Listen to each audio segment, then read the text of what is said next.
From New York, borderline psychotic, come on down.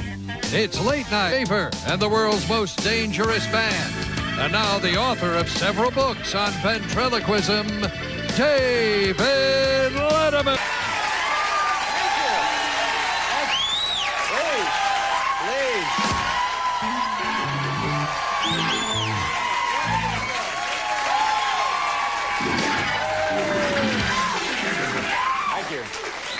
Very, very nice of you to join us here tonight, ladies and gentlemen. Thank you once again for dialing us up. I'm walking to work here today in New York, and I hear something fascinating on the street. A guy, and I guess an out-of-towner, had asked another pedestrian for directions on how you get to Times Square. And this is what the guy told him. He says, all right, you go down about 3 chalk body outlines, and then you turn left at the Screaming Maniac on Crack, and then continue on to your right past 4 squeegee guys, and it's right there. I just thought, wow, that's pretty entertaining. Oh, please.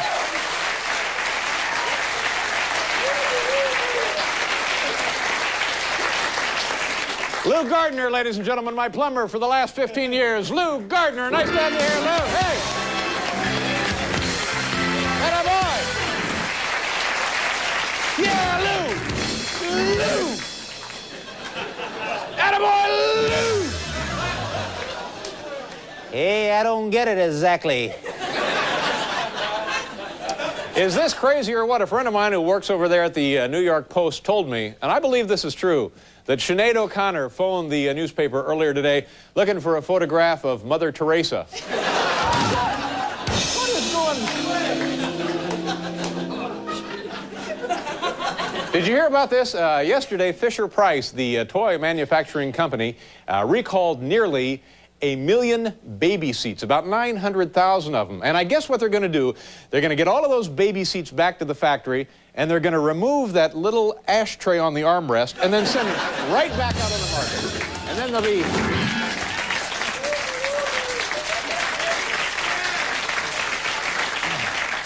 Have you been following the Boris Spassky-Bobby Fischer chess match that's going on? I believe now they're in match number 17.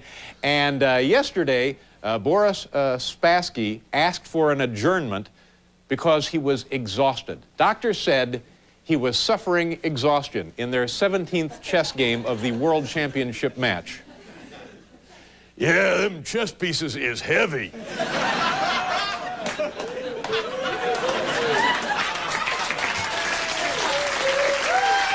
Thank you very much.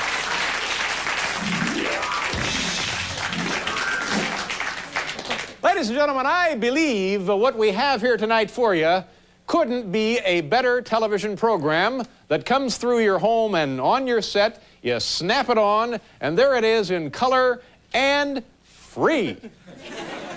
J. Tom. Linda?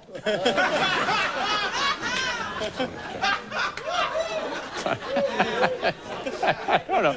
I thought I saw someone I know named Linda, that's all. Hey, I don't know exactly. Also...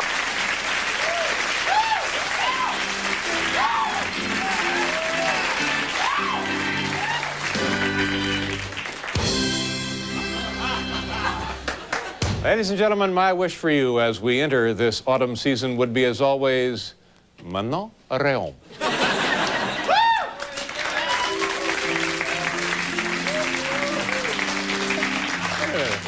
Every time I bend over, it sounds like I'm getting married. Hey, that's... I think... Isn't that an old Playboy party joke or something? I don't know. Ladies and gentlemen, do me a favor now. Say hello to our good friend, Mr. Paul Schaefer.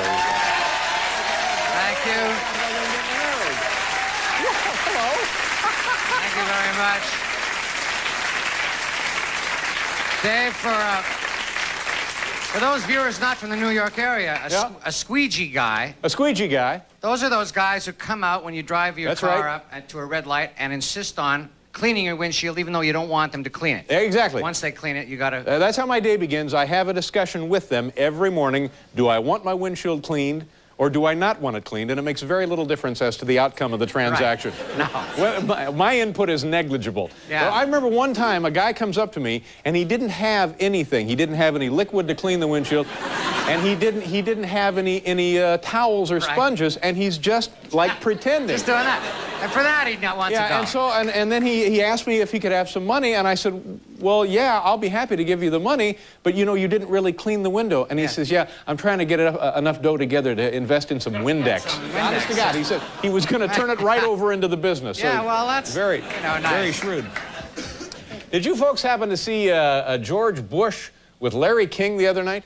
Now, if you think about this, this is unprecedented. All of the candidates, all three of them now, have been on all of the popular news, talk, call-in, radio and television shows during this campaign. I don't think anything like this has ever happened before in the history of American politics.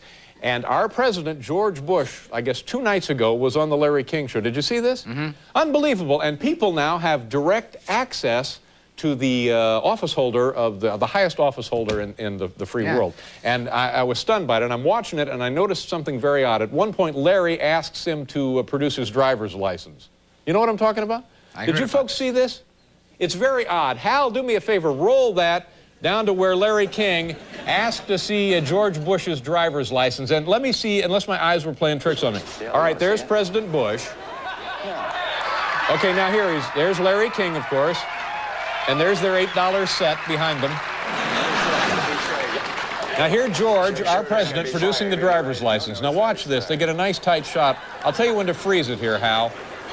Man, I like that smile. Yeah. Okay. They're holding it up to the camera. All right, freeze it right there. Now look at the height. 5'2"? What's the deal? This guy is only 5'2"? Didn't realize he was... It's like that big. I had no idea the president was that short. Look at that. He's 5'2", ladies and gentlemen. What is he weighing there? Well, I don't see his weight right off the bat. How about that? 5'2". Can you believe it, Paul? We have such a short president. That is a crazy thing. So then the duck says, every time I bend over, it sounds like I'm married. Let's do our viewer mail, ladies and gentlemen, and then get on.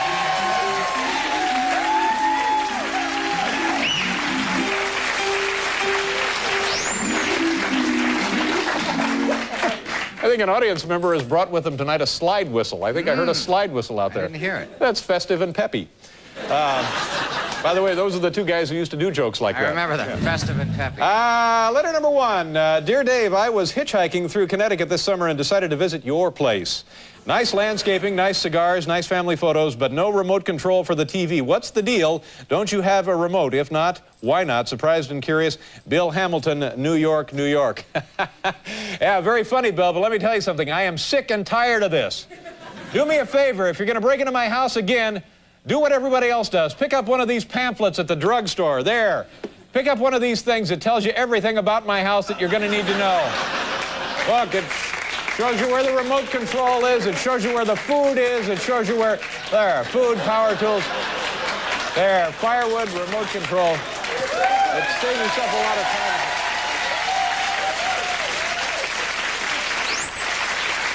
Did you hear that? Yeah. Letter number 2, Dear Dave, how do you keep the studio audience from rioting? Just wondering, Chris Lowell, Newberry, Michigan. This, by the way, Chris, is an excellent, very perceptive, insightful question. Keeping our audience under control would be a bigger problem if it weren't for our own friend, Paul Schaefer. He does a great job keeping the audience calm and controlled, and is he up there? I think Paul is up there right now. Paul? Well, everything's going all right, Dave. I've been up here rapping with some of the young people, and they do have a lot of anger. Much of it, I'm sorry to say, is directed at you. At me? I'm sorry, me? What exactly? Well, the important thing is that they know that somebody is here, up here with them, listening to what they have to say. What's your name? Julie. I'm a first-time audience member. Well, talk to me, Julie. How are you? How are you feeling inside? Well, you heard those jokes when you first came out, and now this viewer mail, it just goes on and on. Julie, I hear you, but you know what? The show is interrupted with a lot of commercial breaks, and Dave isn't the only one talking all the time. It just seems that way, you know what I mean? Julie, you're going to be all right. You're all going to be all right.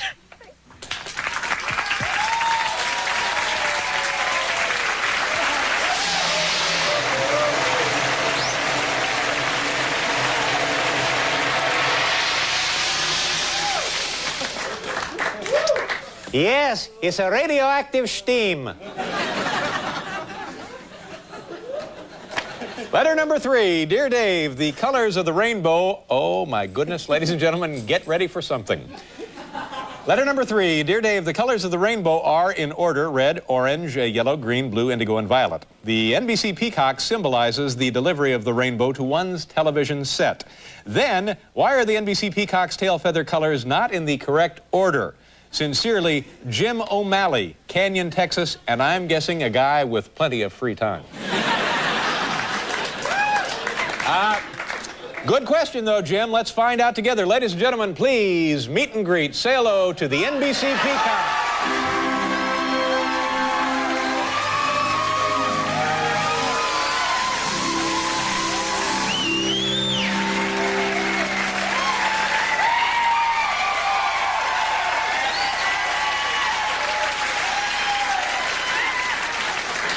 Ladies and gentlemen, the NBC peacock and perhaps the missing link.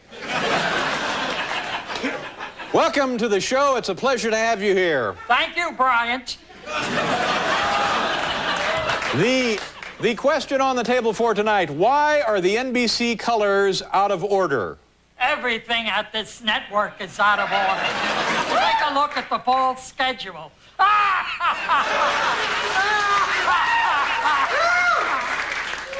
All right, do me a favor and get out of here, and if you can, shower at home tonight, all right?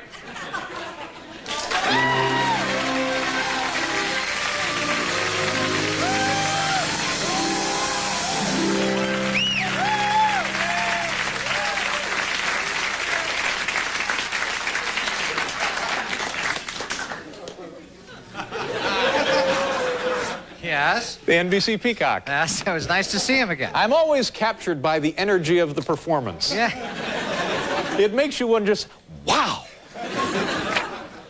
Letter number 4. Dear Dave, what was the proudest moment you have ever had in the company of a woman? Just curious.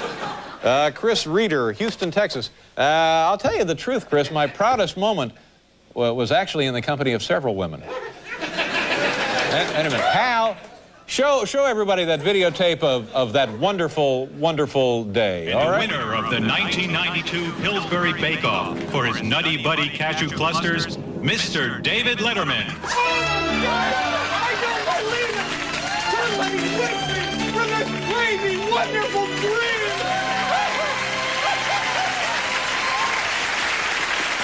How about the energy? Oh, yeah, well, of course. It calls for a little more radioactive steam going.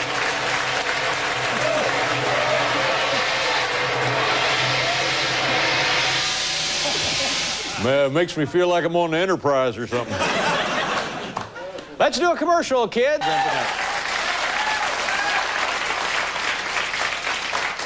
Look, who's a better host than I am? I've already set out a lovely beverage for our next guest. Lovely beverage for Jay Thomas. It's a beverage already set out there for the Nice. guest. Boy, you think of everything. Thank you very much.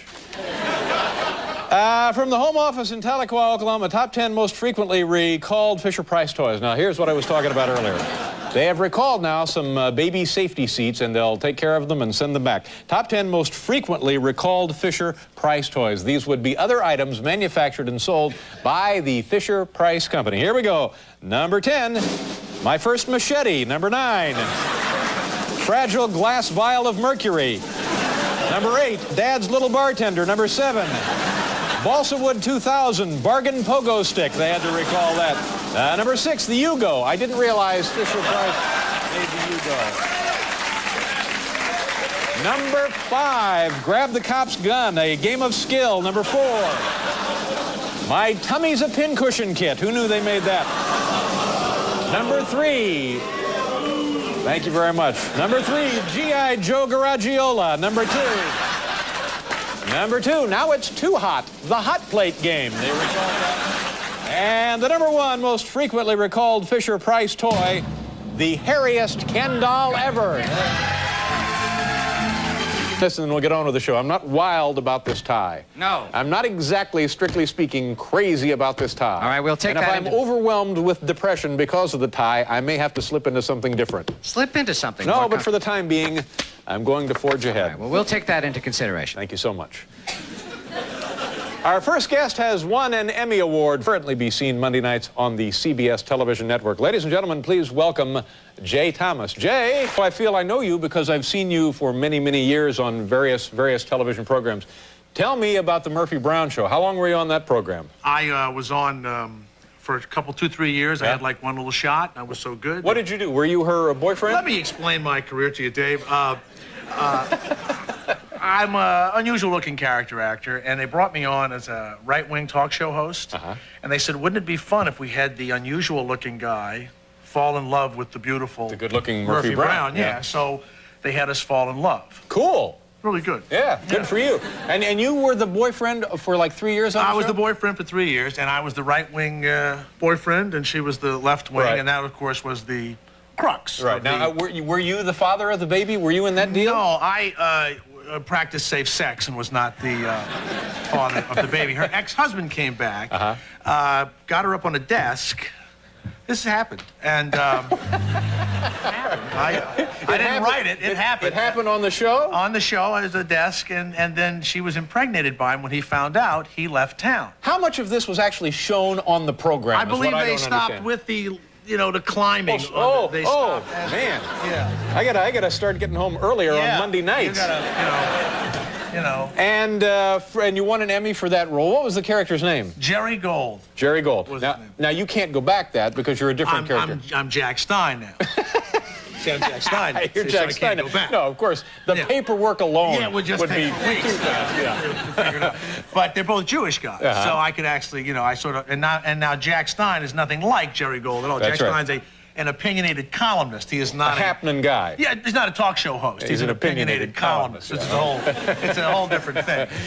But again, the good thing for you, the good news for you, is you get to be on the show with another really attractive woman and talented actress, Susan Day. Yeah. And she and Candice Bergen were voted recently by like a men's health magazine. Oh, the two most I subscribe to that.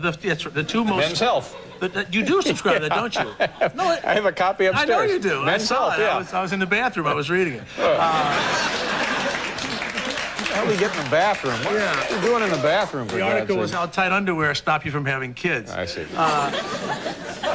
They were voted the two most... You didn't do the puzzle, did you? No, I didn't do the puzzle.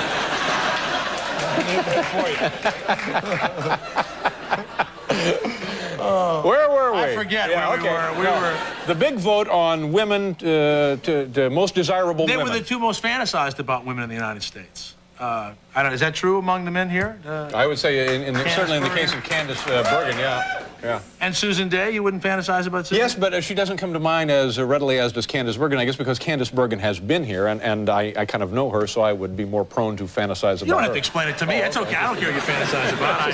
I felt the need to explain and defend here. I'm sorry. So they were the most so I've been with the two most fantasized. Now, these are women in real life who would not date me in real life. Well, you don't know that. I do know that. You think so? I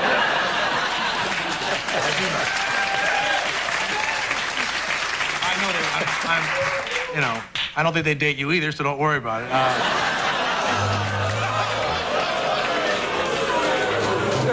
Just speak for yourself, Big Mouth, and let's. But it must be a great kick and very satisfying to have that job. And it's and the money. The money is. I'm sorry. You know what? Why don't actors ever come on and say, God, the money is terrific. Yeah. Because that would alienate the people they're trying to entertain, which you've done successfully right here. Let's do a commercial and we'll continue with Jay Thomas. I know so. Oh, I'm sorry. What is it? The art. Yeah, it's a piece of art we have there hanging on Paul's organ. What do you think? It's $5,000. It looks like something that would be in a refrigerator, doesn't it? Like your little kid did it? Well, thank you very much. Did you do it? I'm sorry. No, I didn't do it. It's just we're displaying original artwork on Paul's musical box over there. Oh, you do it all the time? We do it, once a week. Oh, excuse me. I didn't mean to, No, that's all right. It's fabulous. Yeah. What is it? It's a piece of artwork. I know. What is it? What does it mean to you? Well, it doesn't mean anything to me. It means something to put on Paul's organ and waste a few minutes every night talking about. Okay, fine. I just thought I'd help you waste a couple of minutes. And once again, it served its purpose. There you go. How's the bit going as a weekly thing? Just about like it went here. Yeah, okay. Now, Jay, in talking about your visit this afternoon, I was taken by one little episode of your life that, as you just mentioned in the commercial, at the time was very painful, now is kind of amusing. Can you share that with folks? Yeah, when I was very young, and I think you... How old were you? I was about 21 years old. Yep. I was dating a woman, and in fact, I play a guy who has trouble in relationships, so this is... Jerry Gold, right? No. Jack Stein. Oh, Jack Stein, I'm sorry. The other Jewish guy. I've got to get to my TV guy. You really have to... I have to straighten this out. So my girlfriend had broken up with me, and I thought of a great way to get her back, you know, like, will you marry me? Yeah. And we got back. Well, that's cute. Well, that's we had great. to get married then. And so we fought a lot, and we got married, and then we continued to fight in the car on the way home from the wedding. Oh, you actually had a big church wedding? No, it was a small. We just went across the state line because she was too young to marry in the state we lived in at the time. How old was she? She was. It's probably against the law. It was the South. They. Oh, sure. So what you're saying is anything goes. Exactly. Down there. Yeah, of like course. captain of a softball team, and I think it's legal if they marry. So we got married, and we began to argue in the car, and she took the ring off and tossed it out the window as we were driving, and there was a big open field as there are in the South. Valuable ring? Very valuable at the time, and it had a flaw in it. That's why I'd gotten it cheap. It was a little diamond. And my friend Larry sold it to me. He had a broken marriage. So what a bunch of losers. We were zeros. We were married 1 hour. 1 hour. We were married 1 hour. And as you know, I don't know if you know this or not, but in many states, even though you decide within an hour that you're breaking up, you still must wait a year to get divorced. I didn't realize that. Yes, you do. So you had to wait a year. And then she had to be kept in the way that she was accustomed. That was the settlement. Yes, Yeah. and since we were only in the car, I gave her a Pinto. I thought that was the best thing. And what became of her? Do you still stay in touch with her? No, you're not really friendly with. I had to go back. I spent the rest of the day searching for the ring, which I found and brought back to Larry. And he gave me. I spent $1,500, and he gave me $750. Attaboy. Yeah, he's a good guy, Larry. No, I don't know whatever happened to her. Did she remarry? She will probably be calling some, Well, that'd be sort of Jacoby nice. and Myers No. tomorrow morning. But you mean after all these years, 20-some years, you still haven't heard from her? Never saw her again. Your first wife, and you haven't heard from her at all? No, and I don't really want to. Let's stop talking about it. Well, Jay, stand up and turn around because she's right over there. I love it. I love the music. The music always... That's what makes you believe for a second that she might be back there. I kept asking Mary, I said, why do you keep asking me about this marriage? And she says, oh, for no reason in particular. I'm thinking, oh, God, they found her. They found her. And, then I read, this was true, it happened, the Pintos used to blow up. Yeah, that's right. So I read that about 2 weeks later and had a big smile on my face as I'm reading the newspaper. I'm thinking, no kidding, there is some justice in the world. That's an awful, so maybe she was a statistic for all I know. God. You've won him back now, Jay. You got him right back. Now, let's talk about this show, this Try and get Love the and name War. right at least once. Love and War is the name of it. Love and War. Very successful. It was like number 7 the first week, 7 and 8, right in there? 7 and 8. First we topped. Has anybody watched Love and War? Very good. Thank you. Good to see you, Jay. Good luck with the show. Thanks for being here. Jay Thomas, ladies and gentlemen. Yeah. Be out here in the anymore. I've decided what I'm going to do. I'm going to run across the street. I'm going to go see our old friend. Did I just for a second there say see like that? I'm going to run across the street and go see our old friend Regis Philbin. There's a guy who always dresses very nicely. He always has a nice tie. I'll see if I can't talk Regis into swapping ties. Trading with ties? him. Yeah. And I have this picture of Stanford coach Bill Walsh. They beat Notre Dame last week. And I've got a little gag thing. It says, to Regis, he's a big Notre Dame fan. Notre Dame, I was in South Bend for the game. To Regis, my good luck charm, Bill Walsh. Who always dresses very nicely. He always has a nice tie. I'll see if I can't talk Regis into swapping ties. Trading with ties? him. Yeah. And I have this picture of Stanford coach Bill Walsh. They beat Notre Dame last week. And I've got a a little gag thing. It says, to Regis, he's a big Notre Dame Loves fan. Notre Dame, I was yeah. in South Bend for the game. To Regis, my good luck charm, Bill Walsh. And I have a pack here of some other items that I'll be taking over there to see Regis. But the principal purpose for the journey is to switch ties. Oh, also, Paul, sir, watch closely. When I get in the elevator, I'm going to put on my glasses. So I better take my glasses with me. Okay, you don't have them on now. See, no, I'm not wearing them now. But on the way over there. On the way over, when I hop out of the elevator, I'll be wearing my glasses. Put them on, okay. Okay, that's what I'm going to do. I'm going to change this tie. I'll be back in a minute. You people try to amuse yourselves. Bye. Okay, you guys wait right there. Goodbye. Oh, I have to go.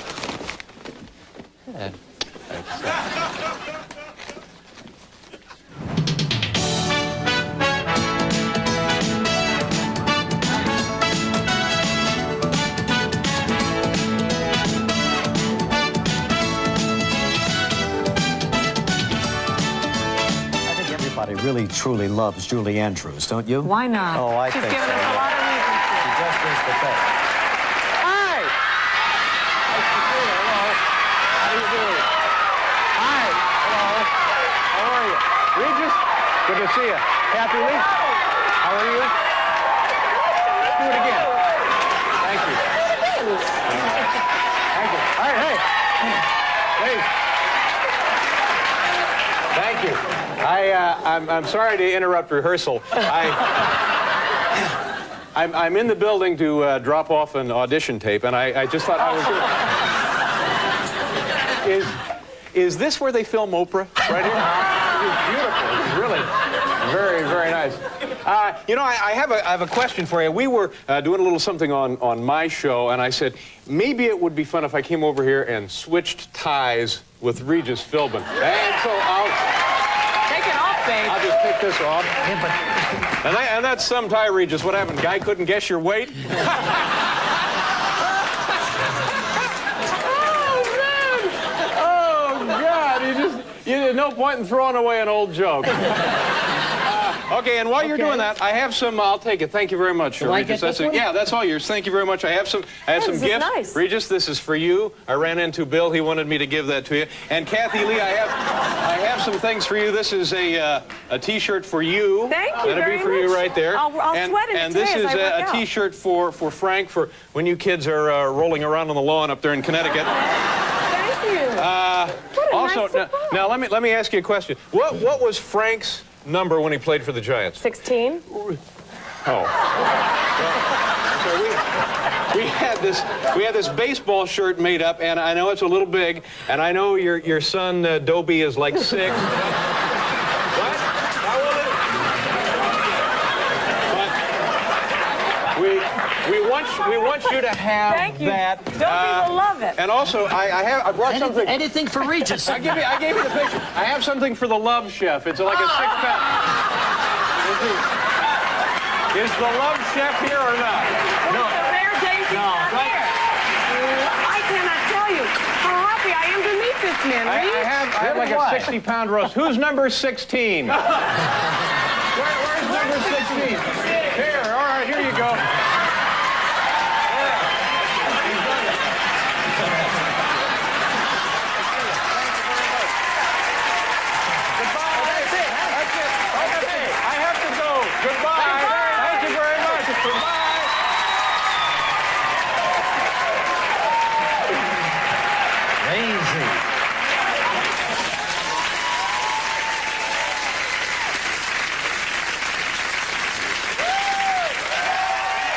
Take these right off.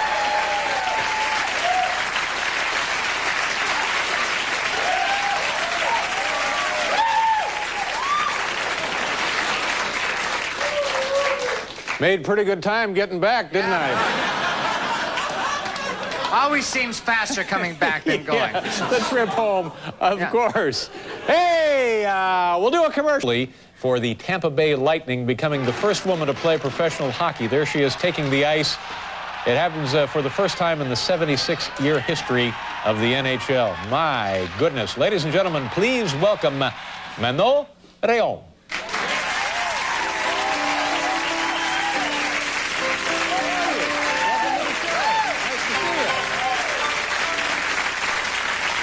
Congratulations.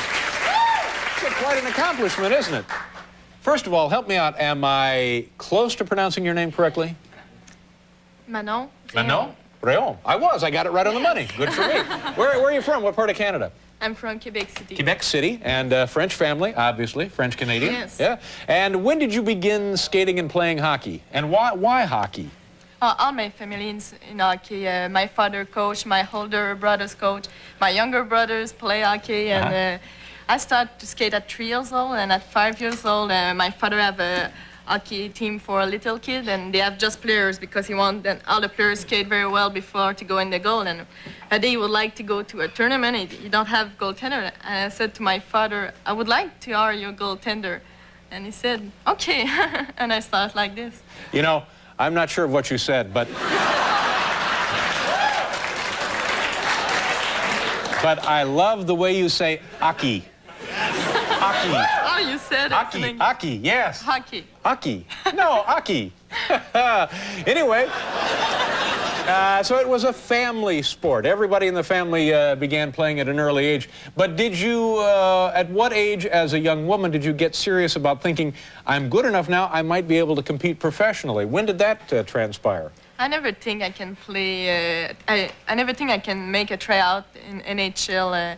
I always play because I love hockey. Hockey for me is a passion. And every time I have the chance to go higher, I take the chance. And this summer when I have the invitation from Phil Esposito, I said, yes, because I have a chance to go higher. Hockey for me is a passion. Say that again. Just say that part again. Hockey for me is a passion. Oh. Learn English. No, you're wonderful. But is it capable? Is a woman capable of competing on an equal basis in hockey with men? Is that a sport where the physical differences aren't so great as to make it lopsided? I think for a goaltender, you don't need to be very tall and very strong. You need to be quick, have a good flexibility, and it's why I think a woman can do the same than guys in a goal. And don't overlook your lovely eyes. I have a mask when I play. And again, I guess the obvious question is, how do the male players you play with and against respond to having a female on the team or in the game? They play like when it's guys on the net, and they make the same shot, they make the same play. It makes no difference to them is what you're saying.